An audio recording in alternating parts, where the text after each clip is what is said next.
Kratos cuts down the last specially marked trees by his wife Faye to burn down the dead body of her wife. Back at home, his son Atreus performs last rituals of her dead mother, and both father and son proceeds to burn her body. At that time Atreus notices his mother's knife and takes it from the fire. After burning her body, Kratos collected the ashes of his wife and gets ready for a journey to fulfill last wish of his wife, to burn her ashes at the realm of Jotunheim at the highest mountain. Kratos helps his son hunting a deer and teaches him how to hunt. Back at the cabin, both father and son prepares for the journey. Just then, Balder came outside and reveals to Kratos that he knows him being a god. Even after Kratos' constant warnings to leave the place, Balder resisted and asks for answers for Odin. The two formidable gods get into an intense fight. During the fight Balder tells Kratos that he doesn't feel any pain of the wounds. Kratos then snaps his neck and comes to know that Faye's spell was protecting them from outside world. After that, both father and son sets to their journey to the highest mountain as their places no longer offers protection. As Kratos and Atreus climbs up the mountain they see a magical barrier that is now broken. Continuing their journey, they come across many creatures and Kratos tries to fight down all of them. Upon crossing a bridge, they meet a blue-colored dwarf by the name of Brock. Atreus helps him and his animal to cross the bridge. Brock then reveals that he and his brother made the axe Kratos is using and promised to improve it whenever they need it. Both father and son continue their journey to the realm. Along the way, they find footmarks of a boar. Kratos gives permission to Atreus to hunt boar down for the target practicing. At first blow, the arrow bounces off the body of boar, but Atreus chases the boar through the forest and finally shots him down. Upon chasing the boar they come across a witch called Freya. Freya scolds Atreus for harming her animal. The pair then helps carry the boar back to her home, which was beneath a large tortoise. Both father and son helps Freya in healing the boar. Back at her place, Freya confronts Kratos about being a god and about Atreus not knowing his true identity. Freya then helps them by casting a protection spell on them and guiding them through a shortcut. Passing through the shortcut they travels on a small boat to the Lake of Nine. There Atreus recognizes a writing that says to offer their weapons to the lake. Kratos throws his axe in the water and a giant world serpent arises from the water. Atreus tells his father that his mother mentions the world serpent being friendly. The level of the water falls down and reveals a temple. Inside the temple they again meets Brock, who gives a stone to Kratos that will help them walk through realms back to this temple. They also meet Brock's brother who made the axe. He does some improvements to the axe and the pair set to their journey again. Along the way they encounter black smoke through which they cannot see anything. The Witch of the Woods appears again and tells them to find Light of Alfheim, the only way to travel among the realms. Pair help the witch to find a room inside Tyr's temple that opens the gate to any realm.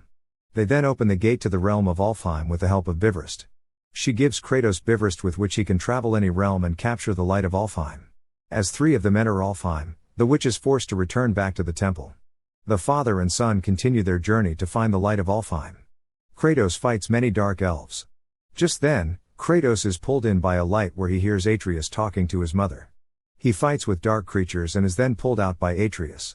Atreus then complains that he was gone for too long. They finally put Light of Alfheim in the Bifrost. Kratos then diffuse its power with the Atreus's bow and two set back to their journey to the temple.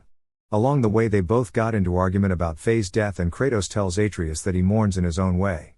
The pair then returns back to the Tyr's temple to continue their journey to the mountains. Kratos then clears the black smoke with the help of Bifrost and continues their travel. While traveling, they come across the Sindri and Brock. Brock improves the axe as he promised and pair again sets to the journey. On their way, they saw a light-spewing dragon attacking Sindri. The pair helped Sindri and Kratos to kill the dragon. Sindri made Atreus bow lightning with the help of dragon's canine. As they continue their travel they see Balder talking to a man stuck inside the tree about the journey of Kratos and Atreus. The man says that he knows nothing of the said journey. After Balder leaves, both father and son goes to the stuck man, who introduces himself as the smartest person in the world by the name of Mimir. Mimir then tells them that they are following wrong path and they have to go the realms of the giants to reach the peak of the mountains. Mimir warns them that there is only one bridge, the giants' realm, that is protected by a rune only giants understand. Mimir then tells Kratos to cut his head and bring it to the Witch of the Wood, who can reincarnate him, then he can help them along their path. He also tells Kratos to no longer hide secret from Atreus, him being a god. Kratos cut his head and the pair heads back to the witch. Back at the witch's place, she helps Mimir to bring him back. Mimir then reveals the true identity of the witch being Odin's wife. Kratos gets angry that she purposely hid the information, upon which she confronts Kratos not telling Atreus about his real identity. After the argument, Kratos, Atreus and Mimir left for the Tyre's temple. There he reveals that he can speak with the last giant, the world serpent, who then moves the whole bridge to align to the path of Jotunheim, the realm of giants. To travel they need a special chisel with which they can carve the rune to open path to the bridge. Kratos and the other two continue their journey to find the chisel to travel Giants' realm. In the path they met Balder, Magni, and Modi, the two sons of Thor. Magni and Modi fights off Kratos on Balder order. The fight resulted in Magni being killed and Modi escaped the battle after seeing end to his brother's life. Mimir warns Kratos about results of killing Thor's son. Kratos pay no heed to his words and the three of them continue their journey. Back at temple, they try to find the vault to travel to Jotunheim. There they meet Modi, who attacks them and holds down Kratos.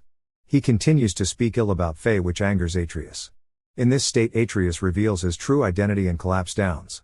Kratos gets furious over his son's state and fights with Modi. Modi once again flees from the temple. After that, Kratos brings Atreus back to the witch and asks for help. The witch blames Kratos not revealing his true nature before. She then tells him to get Bridge Keeper's heart from the Helheim to heal Atreus.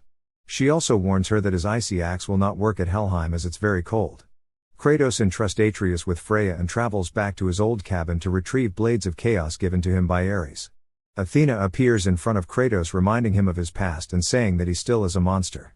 Kratos replies by saying that at least he's not her monster anymore. With the blades, Kratos heads back to the temple to travel to Helheim. After that, Kratos traveled to the Helheim, the realm of the dead. It's very cold there, so the fiery blades of chaos cut through the body of his enemies.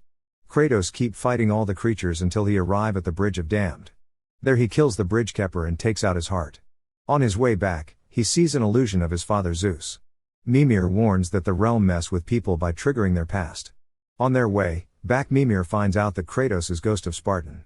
He tells Kratos to tell the truth to Atreus as it will improve their bond with each other. Upon arrival back to the temple, Freya heals Atreus but warns Kratos that the only way for Atreus to completely restore his well-being is telling him the truth. She then explains her own experience with her son and how that drives him away instead of bringing them closer. As they go back to the temple, Kratos comes to know that Atreus overheard his conversation with Freya. At this point he tells Atreus about being a god and that he was also one. Atreus is shocked by his true identity and asks if Faye was also a god. Kratos then tells him that his mother was immortal. Atreus then asks about his powers, to which Mimir replies that maybe his power is reading different languages. After traveling to the temple, they finally finds the Tyre's vault, where they find a room full of treasure and artifacts from around the world. Kratos smashed a pot with his portrait on it. The portrait depicts him as the god of war. While finding the rune, Kratos ends up in a trap which lodges downwards to unknown depths. Atreus uses his knife from her mother to jam the gears, and this gives Kratos a chance to escape. Once he safely escapes, they all escape the vault. Upon getting out, Kratos gives Atreus a new knife, one he prepared himself for his son. Using the knife, Atreus writes down the rune when they are attacked by two big trolls. The pair tries to fight them off and manages to escape. After opening the gate to Jotunheim, they meet Sindri once again. Atreus boosts him being a god in front of Sindri and belittles him. Kratos warns him about his newfound arrogance and asks him about his mother's opinion. Atreus declines by saying that Faye is dead and immortal, so her opinion doesn't matter. Kratos warns Atreus being disrespectful about his mother. They continue their journey, and once again meet a badly beaten Modi, who was attacked by his father Thorn, who blamed him for his brother's death.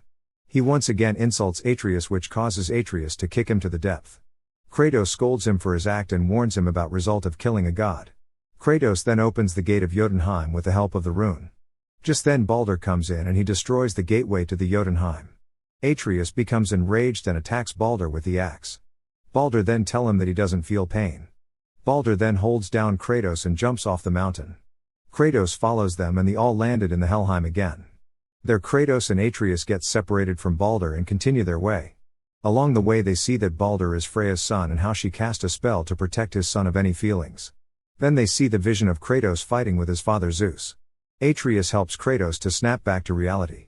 Exploring the inside, they find a carved wood which gives them information about a hidden chamber to Jotunheim. They travel back temple to find the chamber. Going back, it was revealed that Freya put a spell on Mimir, not knowing truth about her and Balder. After that Kratos and Atreus finds Brock and Sindri to help make a key. They both made the key to Tyre's hidden chamber. Using the key they find the travel room. Kratos finds the Unity Stone through which they can travel between realms. Many creatures try to fight with them for the stone. They finally arrive at the tower which will lead them to Jotunheim, but they find that the stone of the travel room is missing. At that point Mimir tells that they have to find his eye to move between the realms, which was taken by Odin. They ask for help from Brock and Sindri, who tells them that his eye is inside the Thor statue. The statue was inside the serpent. They ask Serpent to search through his body, which he allows, and they find the eye. Along the way they meet Freya and Balder. Both get into an argument, resulting in Balder trying to kill Freya. Kratos got between them, which lead to a fight between Kratos and Balder. During the fight they find out that Balder is not immune to mistletoe, and this broke his spell. Kratos finally kills Balder. Freya calls him monster and says that he will never change. Kratos tells Atreus about his fight with Zeus alongside Ares. Atreus is now worried that he will too kill Kratos at one point. Kratos says that he will soon find his own path and he should not worry about this. With Balder being dead, the pair finally arrives at Jotunheim, where Kratos gives ashes of Faye to Atreus to carry rest of the way and remove the bandages from his arm to show his battle scars. There they find statues of the giants and then comes to know that Faye was a giant and immortal. They also find that Balder was after Faye, not Kratos, and that Faye was overlooking their journey the whole time. The pair then place Faye's ashes at the top of the peak and overlook the whole realm. Atreus finds that giants call him by the name of Loki, a name his mother gave him. They say their goodbyes to Faye one last time, and heads back to their home. In the final scene, Atreus and Kratos is sleeping when Thor attacks them in their home. Thanks for watching. Please remember to like and subscribe for more epic videos. We will see you at the next one.